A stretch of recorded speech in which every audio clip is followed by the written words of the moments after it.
الحمد للہ وکفا وسلام علی عبادہ الذین اصطفى اما بعد فاعوذ باللہ من الشیطان الرجیم بسم اللہ الرحمن الرحیم الحمد للہ رب العالمین الرحمن الرحیم مالک یوم الدین ایاک نعبد و ایاک نستعین اہدنا الصراط المستقیم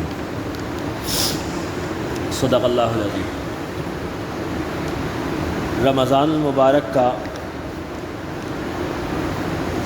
آغاز ہو چکا ہے اور اللہ کے فضل و کرم سے اللہ تعالیٰ کے احسان کا نتیجہ ہے کہ اللہ نے ہم کو یہ خاص مبارک مہینہ عطا فرمایا۔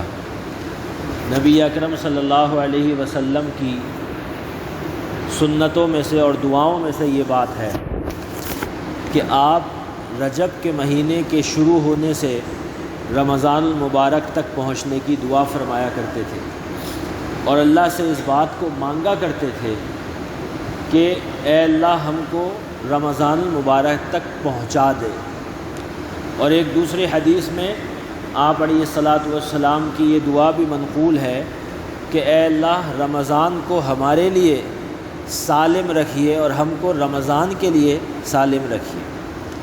تو رمضان المبارک کا مہینہ یہ مسلمانوں کے لیے موسم بہار ہے، ایمان کی بہار، عمل کی بہار، جس میں اللہ کی طرف سے خاص برکتیں اور رحمتیں اترتی ہیں اور جس میں نیکیوں کے راستوں کو آسان کیا جاتا ہے، جس میں برائیوں کے راستوں کو مشکل کر دیا جاتا ہے اور اللہ اپنے بندوں کے لیے شیاطین کو بند فرما دیتے ہیں، سرکش شیاطین کو قید فرما دیتے ہیں اور انسان کے جو نفس کی خواہشات ہوتی ہیں وہ روزے کے ذریعے سے کمزور کر دی جاتی ہیں۔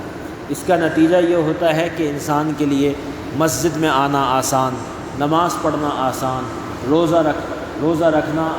رکھ کے بہت سارے دوسرے کاموں کو کرنا آسان اور عبادات کو، ذکر، تلاوت۔ تو اس خاص مہینے کے اندر جس طرح عمل کی طرف انسان دوڑے تو اہتمام کے ساتھ دین کو سیکھنے کے لیے بھی کوشش کرنی چاہیے۔ یہ جو صبح کا حلقہ ہے یہ اسی بات کی کوشش ہے کہ رمضان المبارک کے اندر ہم قرآن کریم سے اپنے کچھ تعلق کو پیدا کریں۔ تو انشاءاللہ اسی سلسلے میں روزانہ جو گفتگو ہوگی اس گفتگو کو اپنے اندر عمل کی نیت سے انشاءاللہ سنیں گے تو فائدہ ہوگا۔ قرآن کریم کا آغاز سورہ فاتحہ سے ہوتا ہے جس کی ابتدائی آیات میں نے آپ کے سامنے تلاوت کی۔ یہ سورہ فاتحہ وہ صورت ہے، وہ عظیم الشان صورت ہے کہ جس کو اللہ تعالیٰ نے ہر نماز کا حصہ بنایا ہے اور ہر نماز کی ہر رکعت کا حصہ بنایا ہے۔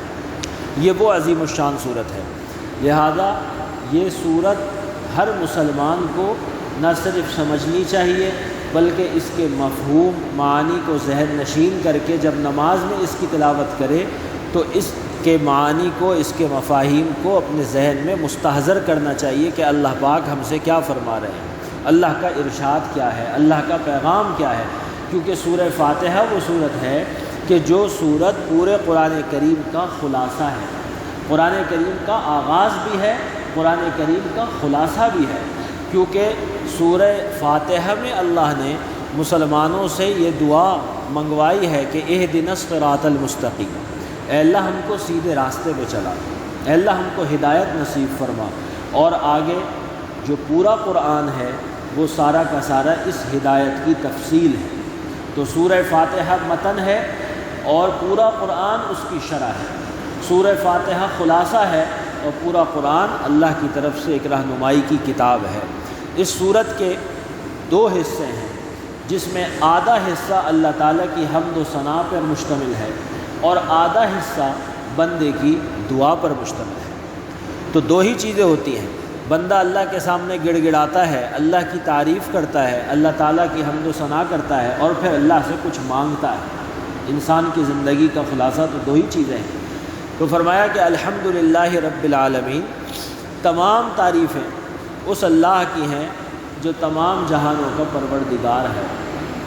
یعنی اس کائنات میں جتنی بھی تعریفیں ہو رہی ہیں، کوئی آدمی کسی کے حسن کی تعریف کرتا ہے، کوئی کسی کے علم کی تعریف کرتا ہے، کوئی کسی کے ہنر کی تعریف کرتا ہے، کوئی کسی کی قوت اور طاقت کی تعریف کرتا ہے، کوئی کسی خوبصورت منظر کی تعریف کرتا ہے، در حقیقت وہ تعریفیں اس مخلوق کی نہیں ہیں، وہ ساری تعریفیں اللہ کی طرف جاتی ہیں، کیونکہ علم آیا تو کہاں سے؟ اللہ سے، حسن دیا تو کس نے؟ اللہ نے، اور طاقت اور قوت دی تو کس نے؟ اللہ نے۔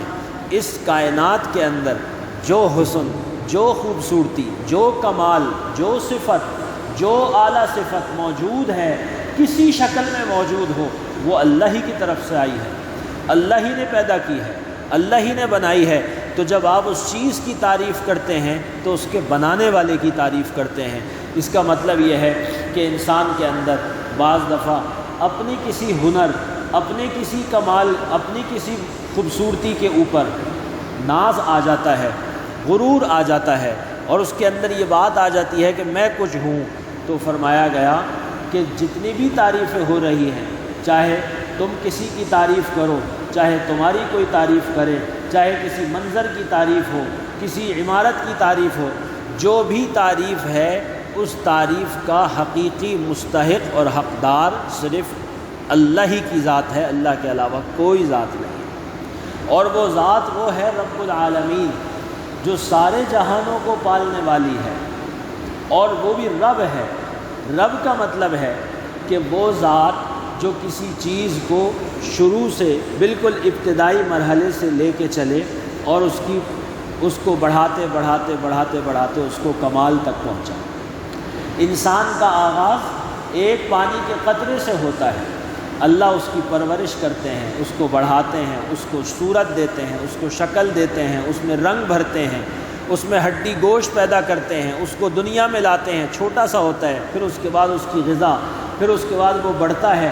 وہ کیسے بڑھتا ہے اس کا احساس، اس کی پیمائش کوئی انسان نہیں کر سکتا کہ آج جب رات کو سوئے تھے تو صبح اٹھے تو کتنا اضافہ ہو گیا، کسی کو نہیں پتہ۔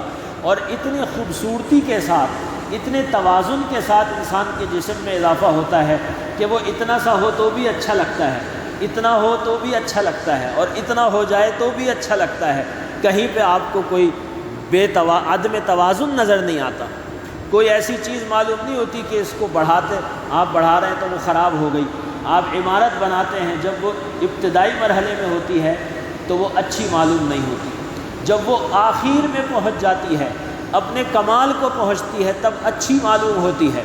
لیکن بچہ پیدا ہوتا ہے تو بھی اچھا معلوم ہوتا ہے، جوان ہو اچھا معلوم ہوتا ہے، اور بوڑھا ہو جائے تو بھی اچھا معلوم ہوتا ہے۔ اللہ اس کو کیسے لے کے چلتے ہیں۔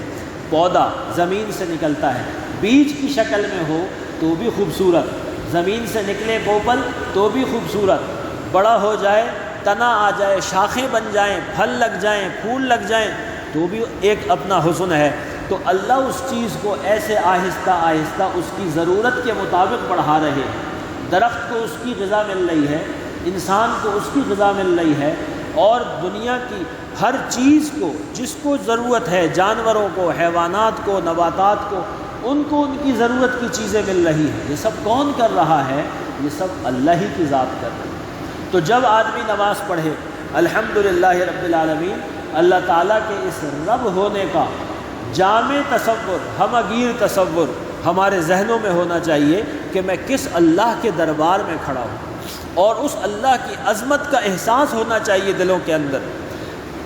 جب اللہ کی عظمت کا احساس ہوگا اور اللہ کی ربوبیت کا احساس ہوگا، اس بادشاہ کی بادشاہت کا احساس ہوگا، ہماری نگاہوں کے اندر خشوع ہوگا، ہماری حرکات میں سکون ہوگا، ہمارا جسم متحرک نہیں ہوگا، ہمارا جسم ساکن ہوگا، سکون میں ہوگا۔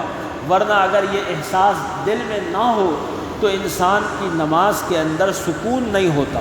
وہ کبھی ٹوپی سیدھی کرتا ہے، وہ کبھی چشمہ سیدھا کرتا ہے، کبھی بٹن لگاتا ہے، کبھی گھڑی دیکھتا ہے، اس لیے کہ اس کو اس بات کا احساس نہیں ہے کہ میں کہاں کھڑا ہوں، میں کس کے سامنے کھڑا ہوں۔ نماز پڑھنے والا تو اپنے رب سے مناجات کرتا ہے۔ حدیث میں آتا ہے کہ بندہ نماز پڑھتا ہے، اپنے رب سے مناجات کرتا ہے، اور مناجات کا مطلب کیا؟ چپ کے باتیں کرنا، اللہ سے چپ کے باتیں کر رہا ہوتا ہے۔ جب آدمی کسی سے چپ کے باتیں کرے تو وہ باتیں اور جس سے جو باتیں کر رہا ہو کسی بڑی شخصیت سے، اور بات کرنے کے دوران ادھر ادھر دیکھتا رہے اور کبھی ایسے کرتا رہے، تو سامنے والا کیا کہے گا کہ آپ کو تو میری شخصیت کی عظمت کا احساس ہی نہیں، آپ یہاں کیوں آئے ہیں؟ تو نماز ہو ادب سے، خشوع کے ساتھ، عاجزی کے ساتھ، نظروں کے جماؤ کے ساتھ، حرکات کے سکون کے ساتھ۔ حدیث شریف میں اسی نماز کی تلقین فرمائی۔ جناب نبی پاک علیہ الصلوۃ والسلام نے ایک صحابی کو دیکھا نماز پڑھ رہے تھے، اور نماز جلدی پڑھی۔ جب سلام پھیرا تو بلایا ان کو اور فرمایا کہ صلی فإنک لم تصلی، جاؤ نماز پڑھو، تم نے نماز نہیں پڑھی۔ وہ صحابی انہوں نے آگے سے یہ جواب نہیں دیا کہ یا رسول اللہ ابھی تو پڑھ کے آیا، بلکہ گئے دوبارہ نماز پڑھی، پھر اسی طرح پڑھی، کیونکہ معلوم نہیں تھا۔ آپ علیہ الصلوۃ والسلام نے بلایا اور پھر فرمایا صلی فإنک لم تصلی، نماز پڑھو، تم نے نماز نہیں پڑھی۔ پھر تیسری مرتبہ پھر یہی معاملہ پیش آیا، پھر پوچھا یا رسول اللہ بتلا دیجئے نماز کیسے پڑھو۔ پھر آپ علیہ الصلوۃ والسلام نے ان کو نماز کا طریقہ بتلایا۔ یہ دین کا علم سیکھنا اور علم والوں کے پاس بیٹھنا، اپنی نمازوں کو درست کرانا، چاہے بوڑھے ہو جائیں، چاہے کالی داڑھی ہو، سفید داڑھی ہو، نہیں، میری نماز میں کسی سے جا کے درست کراؤں کہ میں نماز صحیح پڑھتا ہوں، نماز غلط پڑھتا ہوں۔ تو صحابی نے اللہ کے نبی سے نماز درست کروائی، اللہ بتا دیجئے کیسے پڑھیں۔ آپ علیہ الصلوۃ والسلام نے نماز کا پورا طریقہ بتلایا، اور وہ طریقے میں ایک بات جو ہر رکن کی ادائیگی پہ تھی، وہ کیا تھی کہ جب تم اطمینان سے ہو جاؤ تو پھر رکوع کرو، پھر جب اطمینان سے ہو جاؤ تو پھر کھڑے ہو جاؤ، پھر جب اطمینان سے ہو جاؤ تو سجدہ کرو۔ معلوم یہ ہوا کہ وہ جو نماز پڑھ رہے تھے وہ ذرا جلدی پڑھ رہے تھے، نماز میں سکون نہیں تھا۔ اللہ کے نبی صلی اللہ علیہ وسلم نے ان کے سکون کی طرف ان کو متوجہ فرمایا، تو فرمایا کہ الحمدللہ رب العالمین الرحمن الرحیم، وہ ذات جو سب پر مہربان ہے اور بہت مہربان ہے۔ اللہ تعالیٰ دنیا میں اپنے نافرمان کو بھی دیتے ہیں اور فرما بردار کو بھی دیتے ہیں۔ آج تک دنیا میں کوئی کافر اس لیے بھوکا نہیں مرا کہ وہ کافر ہے، وہ مشرک ہے۔ بندوں کو کفر، ان کے کفر پر، ان کے شرک پر غصہ آ جاتا ہے، لیکن اللہ کی ذات اپنے ان نافرمان بندوں کو بھی دیتے ہیں، حتیٰ کہ ان کو بھی دیتی ہے کہ جو اللہ کی ذات کو ہی نہیں مانتے۔ اس دنیا میں ایک بڑا طبقہ ہے جو اللہ ہی کو نہیں مانتا، لیکن اللہ کی ذات ان کو بھی دیتی ہے، ان کو بھی محروم نہیں فرماتے۔ تو یہ اللہ کی رحمت ہے، اور اللہ کی خاص رحمت ہوگی ایمان والوں پر جب آخرت کا دن ہوگا۔ فرمایا مالک یوم الدین، وہ روز جزا کا مالک ہے۔ قیامت کا ایک دن آئے گا جس میں سارے انسانوں کو انصاف کے لیے جمع کیا جائے گا، اور جانوروں کو بھی جمع کیا جائے گا۔ اس انصاف والے دن، جس دن لینا دینا ہوگا اور پھر جنت اور جہنم کا فیصلہ ہوگا، اللہ اس دن کے مالک ہیں، اس دن کے بادشاہ ہیں۔ اس دن کو خیال میں رکھو، اپنی نگاہ میں رکھو۔ جب یہ نگاہ میں آ جائے گا تو تمہارا ایمان، تمہارا عمل وہ درست ہوتا چلا جائے گا۔ ایاک نعبد و ایاک نستعین، یہ وہ آیت ہے جس کے بارے میں فرمایا کہ آدھی بندے کے لیے ہے اور آدھی اللہ کے لیے ہے۔ اس آیت میں ایاک نعبد و ایاک نستعین، بندہ یہ کہتا ہے کہ اللہ ہم تیری ہی عبادت کرتے ہیں اور تجھ ہی سے مدد مانگتے ہیں۔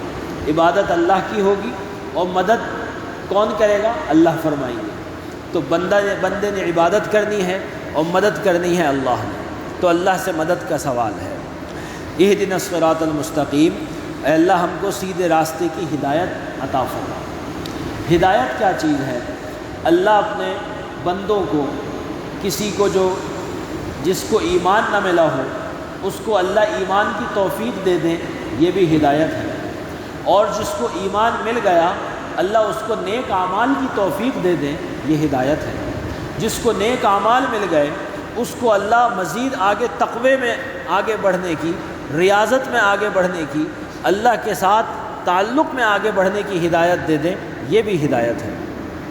تو ہدایت جو ہے وہ ہر بندے کی ضرورت ہے اور ہر چیز کی ضرورت ہے۔ تو کوئی بھی ہو، ہدایت سے کوئی مبرہ نہیں ہے۔ ہمیں بھی ہدایت کی ضرورت ہے، ایک کافر کو بھی ہدایت کی ضرورت ہے، لیکن ہدایت کے درجات مختلف ہیں۔